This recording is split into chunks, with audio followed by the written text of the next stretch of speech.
नमस्कार, आप देख रहे हैं हॉर्नबिल टीवी। हमर छत्तीसगढ़ बुलेटिन में मैं उत्पल आपका स्वागत करता हूं। बिलासपुर के कोनी स्थित मल्टी सुपर स्पेशलिटी अस्पताल को पीपीपी मॉडल पर संचालित करने की सरकार की तैयारी को लेकर अब सियासत गरमाने लगी है।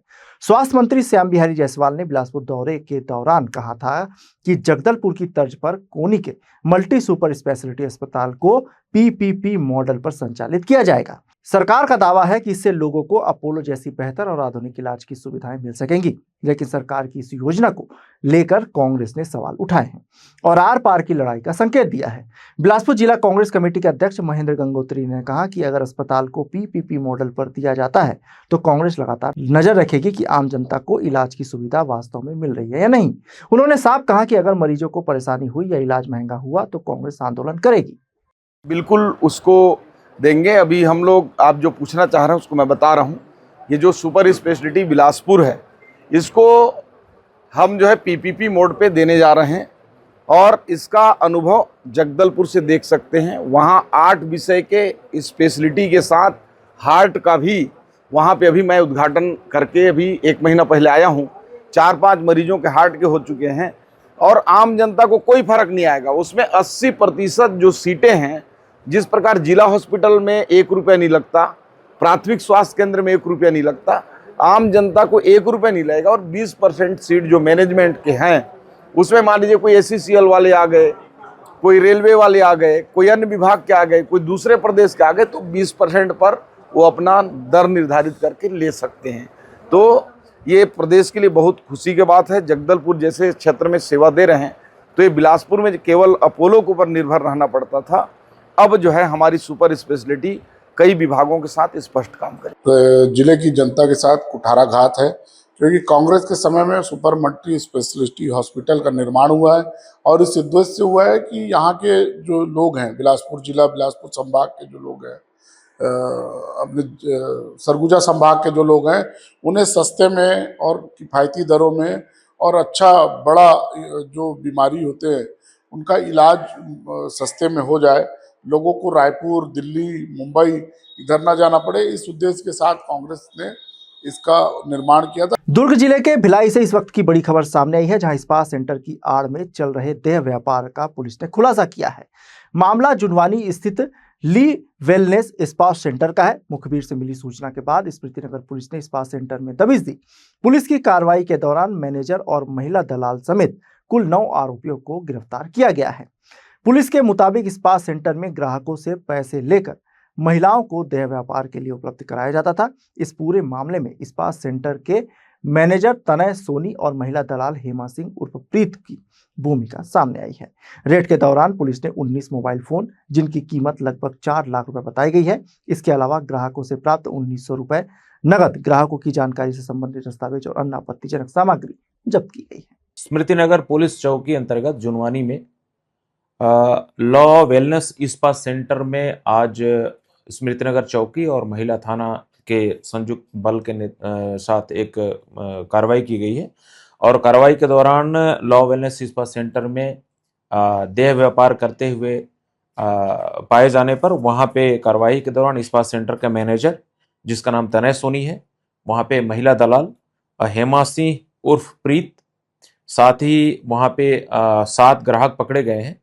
मौके पे जो भी आरोपी पकड़े गए हैं उनके कब्जे से 19 नग मोबाइल कीमती लगभग 4 लाख रुपए, ग्राहकों से जो पैसे लिए गए थे मैनेजर के पास से जब्त किए गए हैं 1900 रुपये, साथ ही कुछ आपत्तिजनक सामग्री सहित ग्राहकों के लिए जो मेंटेन किए जाने वाला दस्तावेज था 2 नग रजिस्टर जब्त किया गया है और सभी आरोपियों को पीटा एक्ट की धारा 3, 4, 5 और 7 के तहत कार्रवाई किए जा करके और इसमें सभी की गिरफ्तारी की गई है और पकड़ में अग्रिम विधिक कार्रवाई की जा रही है। सर, जो लड़कियां हैं कहाँ से आती थी, कुछ समझ आया आप लोगों को कि कहाँ से इन लोगों को फंसाया जाता था, जबरदस्ती की अपनी मर्जी से आती थी, और कितनी लड़कियों? अभी तक पूछताछ के दौरान जो जानकारी मिली है उसके हिसाब से सभी लड़कियां बालिग हैं और कुल इसमें 8 लड़कियां हैं। 8 सभी के सभी बालिग हैं। कुछ छत्तीसगढ़ की हैं और कुछ लड़कियां नॉर्थ ईस्ट की हैं। लड़कियों से उक्त संबंध में महिला थाने में पृथक से पूछताछ की जा रही है और पूछताछ पश्चात उनको जो सुप्रीम कोर्ट के जो निर्देश हैं उन निर्देशों के अनुरूप उसमें बिलासपुर में आदिम जाति कल्याण विभाग की संभाग स्तरीय समीक्षा बैठक आयोजित की गई। बैठक में विभाग के सचिव सोनमणि बोरा ने विभिन्न योजनाओं की प्रगति की समीक्षा की और अधिकारियों को जरूरी दिशा निर्देश दिए। बैठक में छात्रावास, पीएम जनमन योजना, धरती आबा, जनजातीय उत्कर्ष ग्राम योजना और अनुसूचित जाति आदर्श ग्राम योजना सहित कई योजनाओं पर चर्चा हुई। अधिकारियों से योजनाओं के तहत चल रहे निर्माण कार्यों, सुविधाओं की जानकारी ली गई। सचिव ने कहा कि पीएम जनमन योजना का मुख्य उद्देश्य विशेष रूप से पिछड़ी जनजातीय आबादी वाले गांवों में सड़क, आवास और मूलभूत सुविधाएं उपलब्ध कराना है। कोटा क्षेत्र सहित मुंगेली के कुछ गांवों में भी योजना के तहत काम किए जा रहे हैं। वन विभाग के साथ समन्वय कर कोर एरिया में विकास कार्यों को आगे बढ़ाने के निर्देश दिए गए हैं। वहीं छात्रवृत्ति के नवीनीकरण के लिए विद्यार्थियों से जल्द आवेदन करने की अपील की गई ताकि उन्हें समय पर छात्रवृत्ति का लाभ मिल सके। आज अपने जो तीनों विभाग है, आदिवासी विकास, अनुसूचित जाति विकास, महिला पिछड़ा वर्ग और जो अल्पसंख्यक विकास विभाग के अंतर्गत जो संचालित योजनाएं हैं, उन योजनाओं के पूरे संभाग स्तरीय हम लोग ने समीक्षा यहाँ पे रखी थी और सभी जिलों के जो हमारे जो सीनियर अधिकारीगण हैं वो सब आए हुए हैं और इसमें जो प्रमुख हमारे जो योजनाएं हैं उन योजनाओं के हम लोग ने यहाँ पे समीक्षा किया। आदिवासी विकास में प्रमुख रूप से हमारे जो आश्रम छात्रावास जो संचालन हम लोग करते हैं उसके संबंध में पीएम जनमन जो योजना है पूरे संभाग में हम लोग चलाते हैं और अभी जो धरती आबा जनजातीय उत्कर्ष ग्राम अभियान के अंतर्गत जो ग्राम है उसमें जो कार्य अभी प्रारंभ हुई है उन कार्यों का प्रगति के संबंध में समीक्षा की।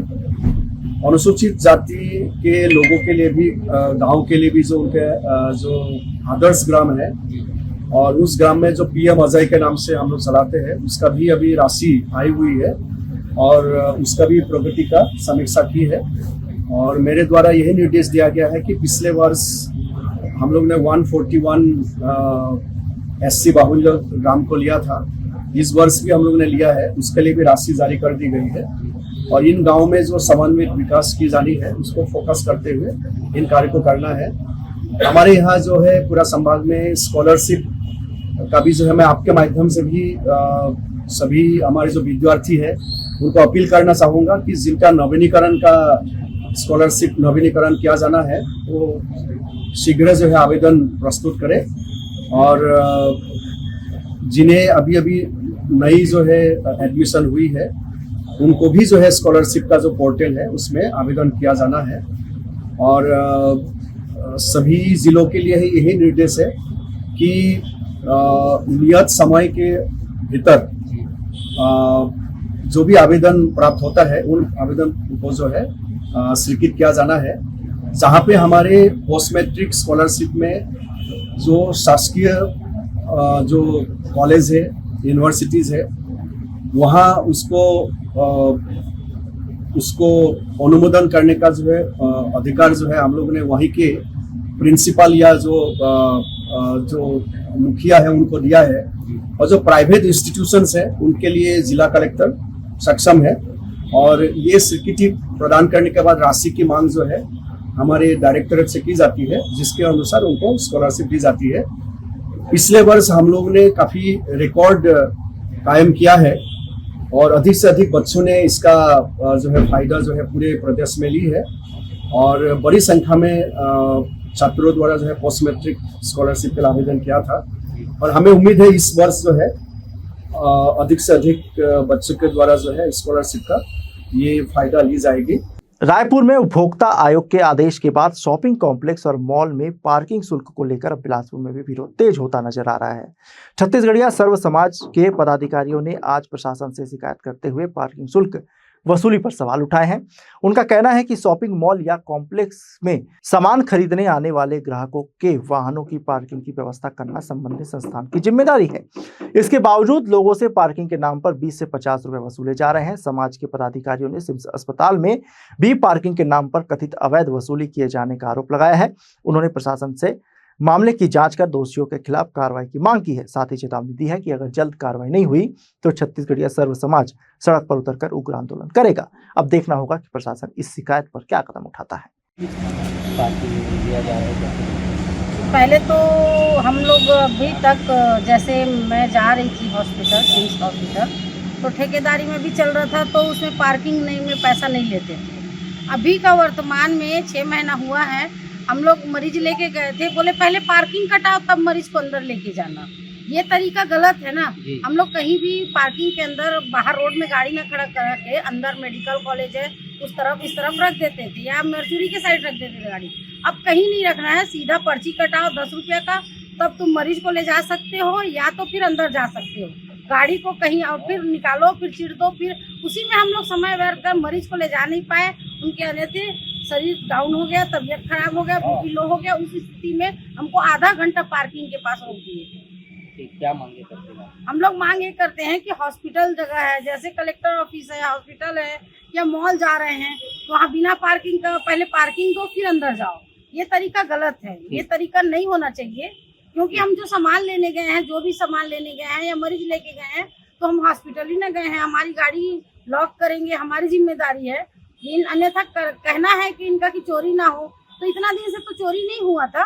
तो हमारी मांगे ये है, भाई हमारी मांगे ये है कि भाई ये ना लिया जाए। रेलवे स्टेशन के पास जाओगे तो 1 किलोमीटर के अंतर्गत रोक देते हैं कि पहले पार्किंग दो। हमारी जब तक ट्रेन छूट जाती है, हमारे बच्चे लोग को रोक दिया जाता है कि पार्किंग, हम वहाँ स्टेशन में बैठे हैं, ट्रेन चढ़ के चले गए, हमारे बच्चे को रोक दिया जाता है। हमारे बच्चे जानते नहीं है कि इनका यहाँ का पार्किंग देना है। स्टेशन में ऐसे 1 घंटा तक हमारे बच्चे को रोक दिया गया था। हम यहाँ कलेक्टर महोदय को 2 बार ज्ञापन दे चुके हैं, मई में और अभी 2-3 दिन पहले। हमारी ये मांग है कि बिलासपुर ज़िला में सभी जगह पार्किंग फ्री होनी चाहिए। जैसा कि नियम है कि मान लो मैं कोई संस्थान बना रहा हूँ तो मुझको नीचे में पार्किंग रखना पड़ेगा, तो ऐसे ही माल है तो माल का नीचे में पार्किंग है तो पार्किंग फ्री होना चाहिए। तो माल वाले 20 रुपया 50 रुपया लोगों से कार से बाइक से वसूल रहे हैं। ऐसे ही अपोलो हॉस्पिटल वाले पार्किंग के नाम में वसूल रहा है। सिम्स भी वसूल रहा है। अभी तक आज तक सिम्स में फ्री था, अभी तो 4-5 महीना से वहाँ पे पार्किंग के नाम पे वसूली हो रही है। हाई कोर्ट में फ्री है और कई जगह फ्री है। तो हमारी ये मांग है कि जो दोनों बड़े माल है, मैग्नेटो माल और सिटी माल, वहाँ पे पार्किंग फ्री होनी चाहिए। सिम्स में फ्री होना चाहिए, अपोलो में, और यहाँ जो मल्टी लेवल पार्किंग बना है, क्योंकि पैसा न देना पड़े करके अभी भी कलेक्टर के सामने, जिला पंचायत के सामने, न्यायालय के सामने आप देखेंगे तो दोनों तरफ कारें खड़ी रहती है, लोगों को आने जाने में सुविधा है। यदि इसी को, इतना बड़ा बिल्डिंग आखिर बन गया है, इसी को यदि पार्किंग को फ्री कर देंगे तो कोई आदमी सड़क में गाड़ी खड़ी नहीं करेगा। तो कलेक्टर साहब का कहना यह है कि चोरी न हो जाए करके हम पैसा ले रहे हैं। तो हम ये कहते हैं कि चोरी की चिंता मत करिए, हाई कोर्ट में फ्री है और हम सालों से हाई कोर्ट जा रहे हैं, आज तक हमारी चोरी नहीं हुई है। तो चोरी की चिंता न किया जाए। उपभोक्ता फोरम रायपुर ने रायपुर के लिए आदेश भी दिया है कि मालों में पार्किंग फ्री किया जाए। उसके लिए कलेक्टर बोले आप यहाँ उपभोक्ता फोरम जाइए। तो ये अजीब तर्क है, माने हम जब उपभोक्ता फोरम जाएंगे तो ये उपभोक्ता फोरम का आदेश होगा तब ये फ्री करेंगे। तो भाई आप सीधा कर सकते हो उसमें। तो आगे क्या रणनीति? तो हमारी रणनीति ये है, यदि नहीं होगा तो हम जो है छत्तीसगढ़िया सौर समाज के लोगों को लेकर के और सभी साथियों को लेकर के, विचारधारा के लोगों को लेकर के हम इसके लिए आंदोलन करेंगे।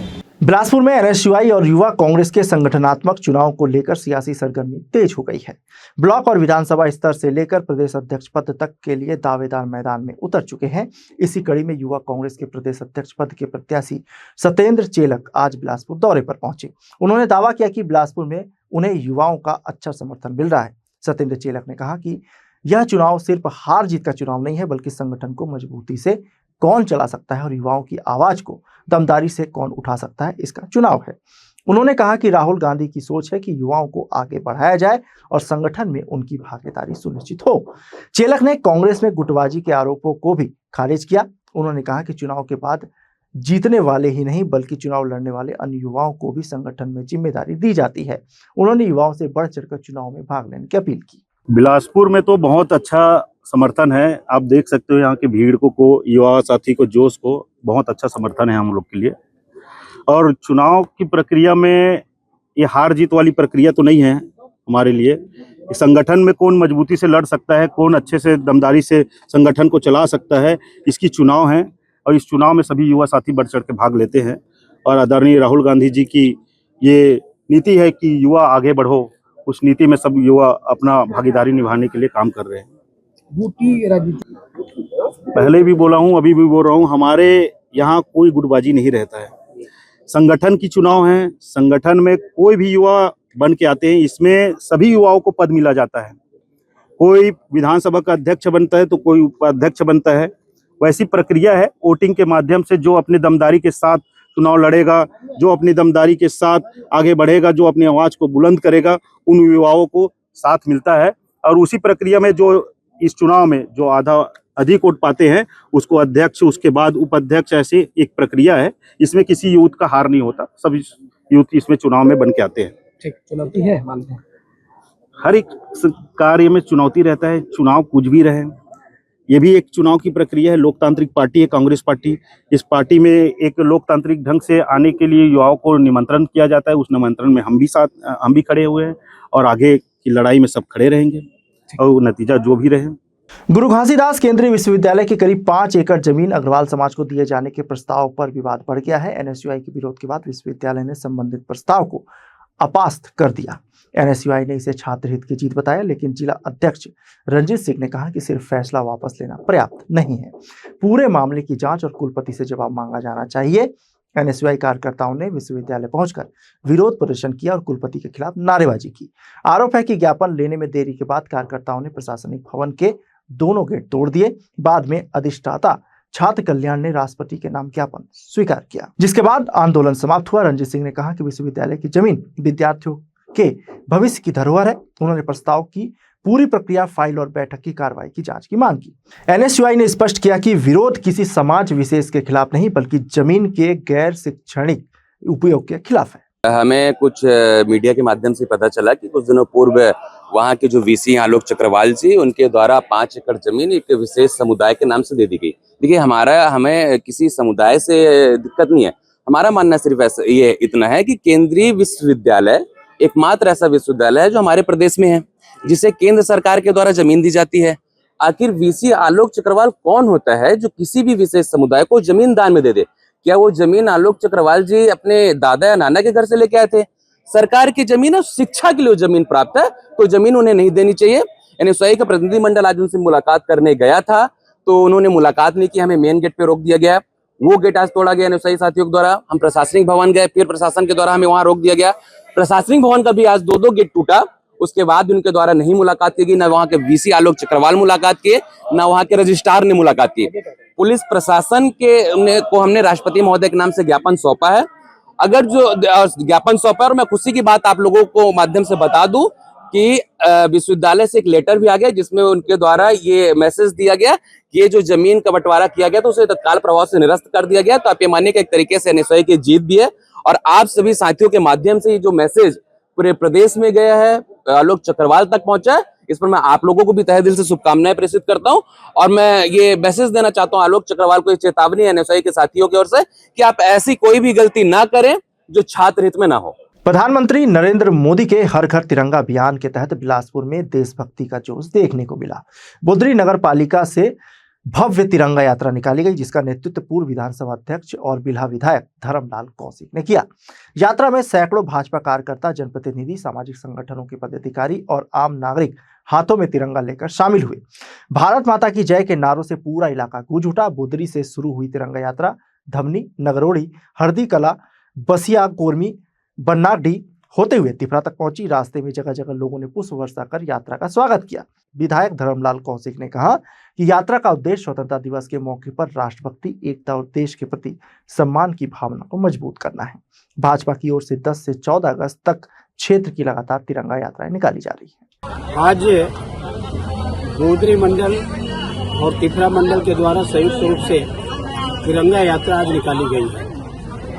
इस तिरंगा यात्रा को हम लोग बोदरी से प्रारंभ किए हैं और पूरा बोदरी मंडल होते हुए चकरभट्टा, धमनी, हमारा कड़ार नगरौड़ी होते हुए हरदी, और हरदी से हम लोग कोरबी बसिया सिरविटी होते हुए तिफरा यहाँ तक पहुँचे हैं। दोनों मंडल के संयुक्त रूप से तिरंगा यात्रा निकाली गई। काफी संख्या में कार्यकर्ता उपस्थित रहे। साथ ही जहाँ जहाँ तिरंगा यात्रा गाँव में गई है वहाँ ग्रामवासियों के द्वारा उत्साह के साथ में स्वागत किया गया है, और सभी जो मोटरसाइकिल में चल रहे थे कार्यकर्ताओं का भव्य रूप से स्वागत हुआ। साथ ही झंडा लेकर के आज उत्साह लोगों में देखने में मिली है।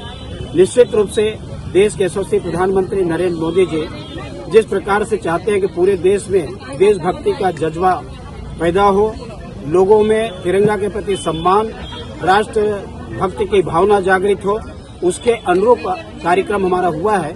और कल हम बिल्हा से शुरू करेंगे और बरतौरी मंडल के जा करके बरतौरी में हम समापन करेंगे।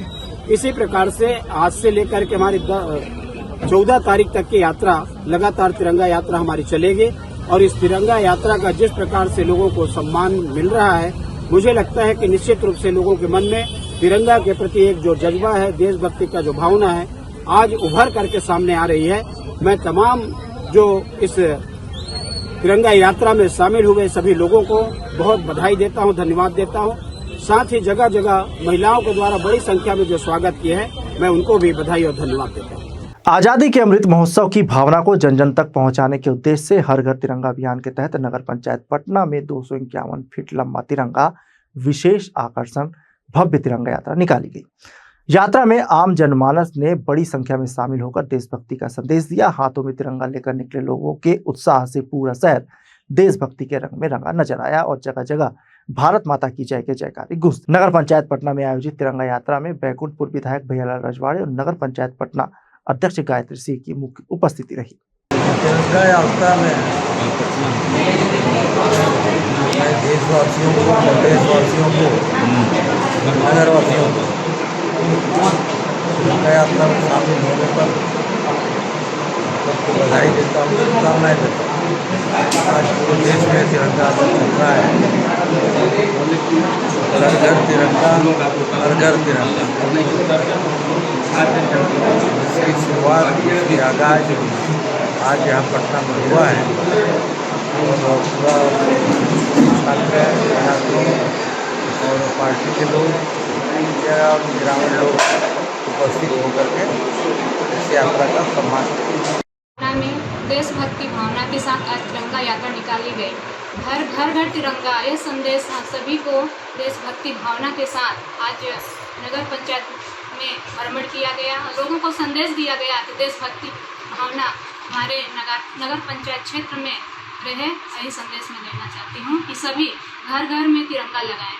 बिलासपुर के गतौरा शराब भट्टी में हुई लूट की वारदात का मस्तूरी पुलिस और ACCU की संयुक्त टीम ने खुलासा कर दिया है। पुलिस ने मामले में 3 आरोपियों को गिरफ्तार किया है। खास बात यह है कि आरोपियों ने कर्ज के बोझ से निकलने के लिए शराब दुकान में रखी नकदी लूटने की साजिश रची थी।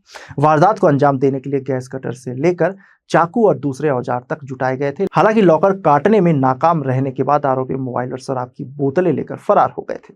3 अगस्त की सुबह करीब 3:30 बजे गतौरा स्थित शासकीय कंपोजिट मदिरा दुकान में 4 नकाबपोश बदमाश पहुंचे। आरोपियों ने वहां तैनात 2 सुरक्षा कर्मियों को चाकू दिखाकर धमकाया और उनके हाथ पैर बांध दिए। विरोध करने पर एक सुरक्षा कर्मी के सिर और हाथ पर धारदार हथियार से वार भी किया गया। इसके बाद आरोपियों ने शराब दुकान का ताला तोड़ा और अंदर रखे लॉकर तक पहुंचे। लॉकर काटने के लिए ग्राउंड कटर मशीन और छेनी का इस्तेमाल किया गया, लेकिन लॉकर नहीं टूट सका। नकदी हाथ नहीं लगने पर आरोपी काउंटर से शराब की बोतलें, सुरक्षा कर्मियों के 2 मोबाइल फोन और CCTV कैमरे का DVR लेकर फरार हो गए। मस्तूरी थाना अंतर्गत गतौरा स्थित एक शराब दुकान में अज्ञात नकाबपोश के द्वारा रात्रि में लूट की घटना को अंजाम दिया गया था। उसके बाद लगातार पुलिस अधीक्षक महोदय के निर्देशानुसार ACCU की संयुक्त और मस्तूरी थाना की संयुक्त टीम के द्वारा इस मामले में पता तलाश किया जा रहा था, जिसमें बहुत सारे टेक्निकल इंट और CCTV फुटेज खंगालने के बाद इस मामले में संलिप्त 3 आरोपियों को गिरफ्तार किया गया है और एक अन्य आरोपी फरार है, जिसकी पता तलाश की जा रही है। घटना को कारित करते समय आरोपियों के द्वारा उपयोग किए गए मोटरसाइकिल और धारदार हथियार और गैस कटर को भी इसमें जब्त किया गया है। आरोपियों के द्वारा DVR को छुपाने के उद्देश्य से एनीकट में फेंक दिया गया, जिसकी भी तलाश जारी है। इसमें जो संलिप्त आरोपियों से अभी पूछताछ की जा रही है। अन्य मामले में भी इन लोगों की संलिप्तता अगर पाई जाती है तो उन लोगों को भी शामिल कर कार्रवाई की जाएगी। आज के बुलेटिन में बस इतना ही। मुझे दीजिए इजाजत। देखते रहिए हॉर्नबिल टीवी।